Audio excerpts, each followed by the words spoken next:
So here's something I mentioned at the beginning of the show regarding Damian Lillard, because you had tweeted out something where, hey, the Heat don't leak anything, but when Dan Lebitard says something, it's coming directly from the Heat, essentially. And I was saying in the first segment today, that's 100% true. Like, if Dan says something, and Dan kind of today said, hey, here's what the offer is. He didn't say, here's what I'm hearing the offer is. He said, here's what the offer is. He said it as fact. So I'm just curious where you are on it.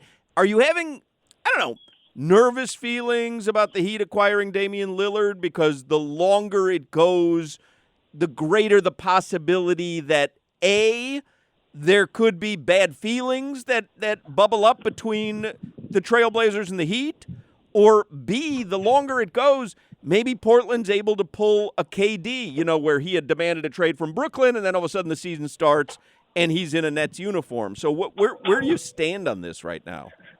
Well, I don't have nervous feelings about that because I feel like the bad feelings are already there. And I don't – maybe bad feelings isn't the right way to put it. I think more it's you have a GM in Portland who it's his first time as a GM. He's been in the organization for a long time. But it's very clear right now, given what we've heard from Woj and given what the national narrative is, that he doesn't want to come out of this thing looking as though he's been pushed into making a deal with the Miami Heat.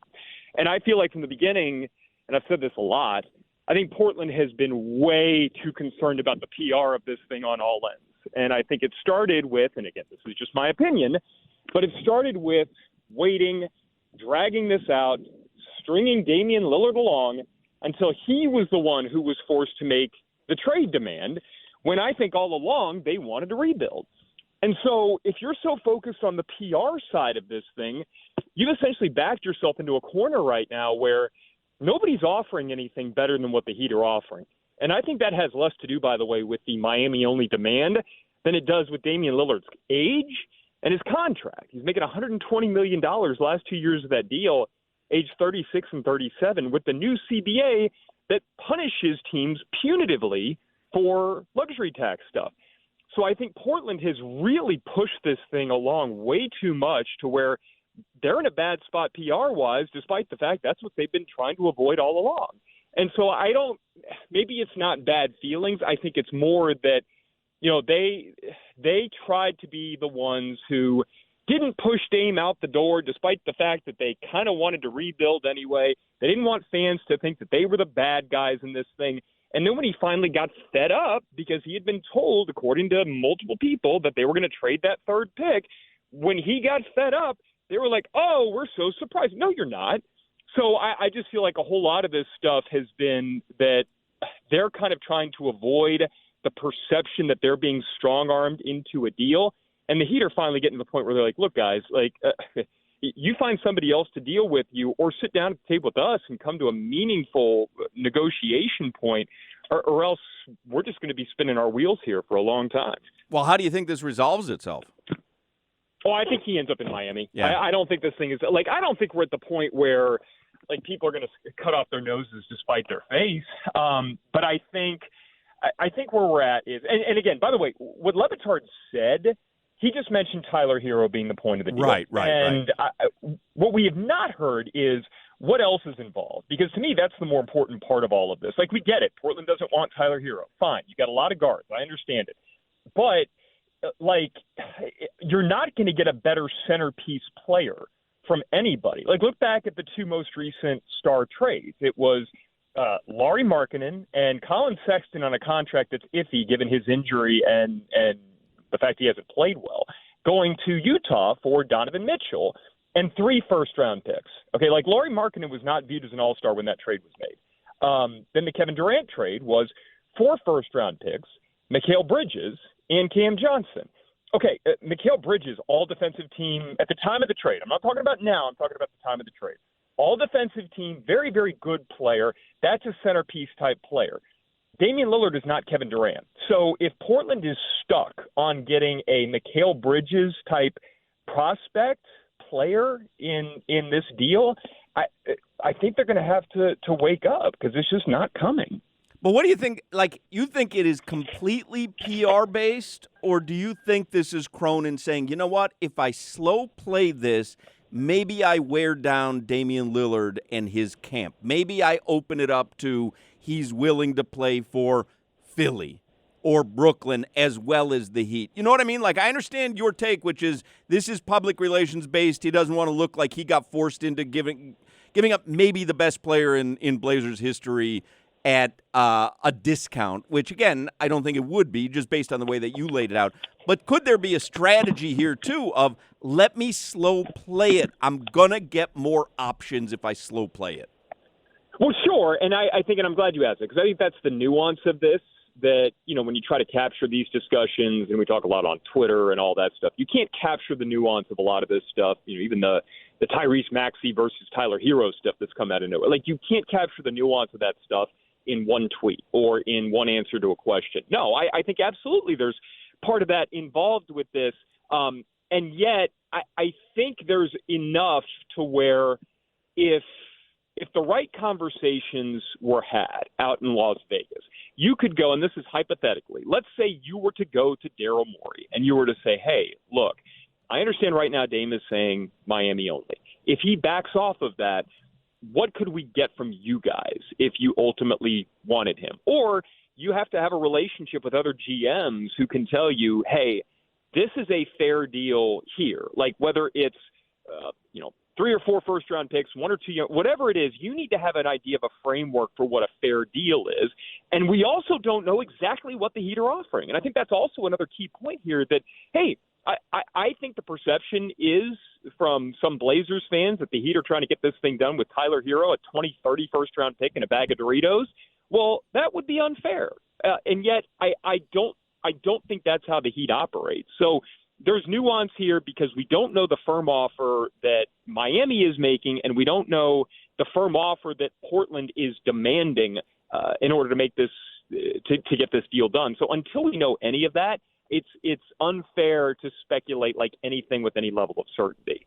And even with that being said, though, Clay, it shouldn't surprise any of us, though, right, that the Miami Heat haven't made, quote-unquote, their best offer, because they're basically outbidding themselves, aren't they? We know that there is no other legitimate offer on the table yet, which kind of goes back to that Maxey discussion. Everybody keeps talking about Maxey. You and I exchanged on Twitter about it today. But the Sixers haven't offered Maxey. So to me, maybe they're going to offer Joel Embiid now after the news you read today. Yeah. now you got an interesting. So to me, that's kind of off the table. Why would the Heat put forth their best offer at this stage in the game to outbid themselves when they don't have to yet? It shouldn't surprise any of us.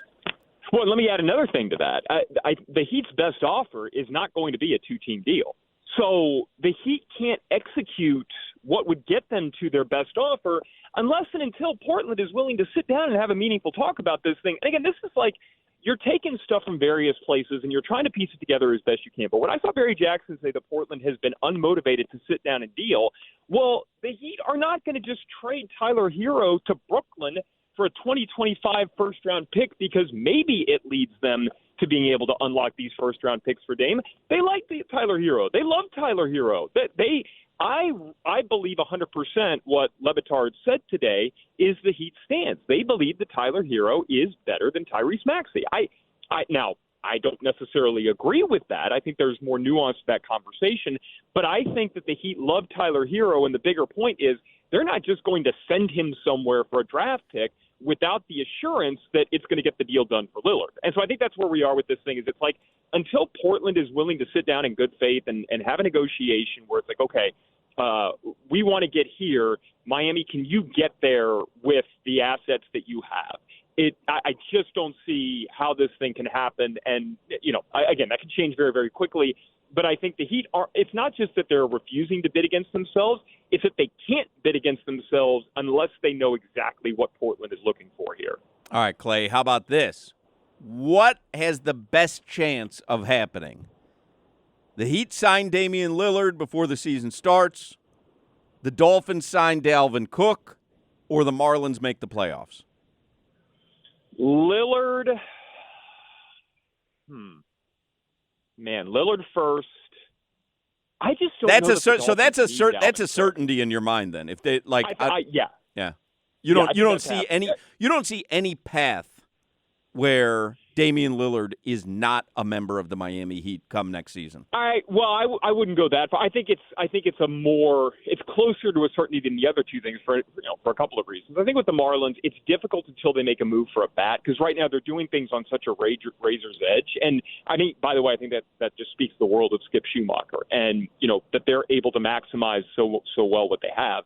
I don't think the Dolphins need Dalvin Cook. And if you're getting to a point where it's a money thing, I don't know why they would go there. Anyway, that's just my opinion on those two things. I think Lillard is far more likely to happen. Now, as far as like seeing a pathway where it doesn't, it would be Portland finally saying, you know what, hey, it would be, or maybe Miami just. You disappeared for a second. Where are you? There's some bad weather out there. Can you hear me? Clay, Yeah, come in. You got me? Yeah, we lost you for a second. Yeah, bizarre. Sorry. No, they would have to sit him. They would have to basically say, hey, we're not, or just say, hey, you play for us or you play for nobody. And I don't see that happening either. So I think it's much more likely that happens than either of the other two things. So Clay Ferraro is here to tell Miami fans, just relax. You're like Aaron Rodgers. Relax. This is going to happen. Yes. All right. I feel better. I'm very you feel better, Solana? I feel better, actually. I was working myself up a little bit over this thing. I do feel better. I still would like to see Lillard kind of go scorched earth. I think he's approached this very professionally. I think he's done it diplomatically. I'd like to see a Jimmy Butler, Minnesota situation. He sits down in front of whoever, take your pick, Chris B. Haynes, and he just goes scorched earth on Joe Cronin to force. Or show up at camp in a Heat jersey. That'd be a great move. Would that be a also great move? Such a great well, and look, by the way, to Solano's point, I don't know that Lillard is the type of guy that's just going to go like scorched earth, like take the third team, beat the first team, and scream at the GM, "You bleeping need me," like Jimmy Butler did in that infamous practice. But I think if he were to sit down and say, in his own words, what he has already said through Chris Haynes, I think, man, it would be a bad look for Portland. If he sits down and he says, they told me they were going to trade the third pick and they didn't, and I gave over 10 years to this organization, and they couldn't just be up front with me when they made the decision not to trade that pick, like, that's bad. And I think if he were to say that himself, instead of it just coming from elsewhere, I think would make a huge PR difference. True or false, you have ever had that type of Jimmy Butler outburst in a newsroom, doesn't have to be Local 10, in a newsroom where you said to the sports director or news director, blah, blah, blah, you bleeping need me? No, because I don't lie. Like, they don't need me. There's not one stop on your resume where they bleeping needed you? I'm looking back now. I mean, they need me right. No, they need me right now because Will's on vacation, David's on vacation. I'm working 2 weeks. I'm not so certain. I mean, it sounds like you covered the Lionel Messi thing without you stepping foot out of the studio. I mean, you might be AI for all we know. No, but they needed me for the sponsored show that people have paid money, corporations have paid money to make sure it gets on. So they need me for that. They need me. It's like when I got married, somebody gave me the best advice. They told me, in a wedding, you as the groom are a prop. So at this point, for the next 2 weeks, while Will Manson and David, I am at the very least a prop to get through sponsor segments. That is the level to which they need me. Hawk, have you seen this picture that Clay and Dookie Lang, their sports director at Local 10, Will Manso, posted last week? I mean, you were off. We discussed it extensively on the show last week. I mean, these guys from Local 10 go to Joe Stonecrab and order cheeseburgers with Andy Slater and David Sampson. I have to tell you, I was invited. I had to decline that invitation. Had I known Sampson was going, I would have accepted. But I was invited by Andy Slater to go to that night. But I think I've asked you this. I think I've asked you this before, Clay. Slater puts it together because he invited me. But you guys split the bill, right? Yeah, it depends on. That's Bush League. It depends on how often we do it. Like Slater's got to pick that up. Slater's got to pick that up. Slater, if you're listening, you got to pick up that check. Actually, I take that back. Samson's got to pick up that check at that table. Well, it depends on how much of it Slater can get worked out. You know what I mean? Like it's but even wait a second. No, if none of it gets worked out, isn't it incumbent? If there's a billionaire at the table, isn't it incumbent on that guy to take the bill? I think you're making the straw man argument that Blazers Smith. I don't think David Sampson is a billionaire. Yeah, okay, but he's closer than the rest of us. He's definitely closer than the rest of us. By the way, the funny thing about that is David Sampson was a last minute advocate because he and Will are really close. He took my spot. Sampson took my right. spot. Sounds like a win for them. It was a win. I would have picked up the bill, though. That's the ridiculous thing. I would have taken the check. You're telling me Sampson didn't grab that check? Well, he didn't, but hey, guess what? I'm going to Joe's Stone Crab tonight by myself. You want to come with me? Why are you going by yourself? Since you like picking up the check? You want me just to Venmo you the money instead? I cannot believe Sampson did not pick up that check. Sampson didn't pick up that check? No, man, the last time you sent me something, it didn't work out so well for me and for my family. So, yeah. I remember. That was funny. I mean, Sampson should buy all of us. He should buy when I say all of us, I mean everyone in Miami. He should buy everyone in Miami Joe's Stone Crab. I don't even care about the stadium. I'm talking about the Miguel Cabrera deal. Just to apologize for that. One day, when we actually have time, we need to tell the Florida Panthers ticket story on the air. We need to tell people that. I'm fully willing to throw myself under the bus on that. 100% we will. All right, there you go. Clay Ferraro from Local 10. I do thank you for coming on because I think you talked a lot of us off the ledge when it comes to Lillard. That's the first time anybody has ever said that I've calmed them down, so I'm very happy for that. We bleeping need you, Clay. You tell that to Will. Misty. I'm getting all misty over here. It's just we'll see you, buddy. I'm loved. Nice job. Clay Ferraro from Local 10. There you go. Clay Ferraro, always fun.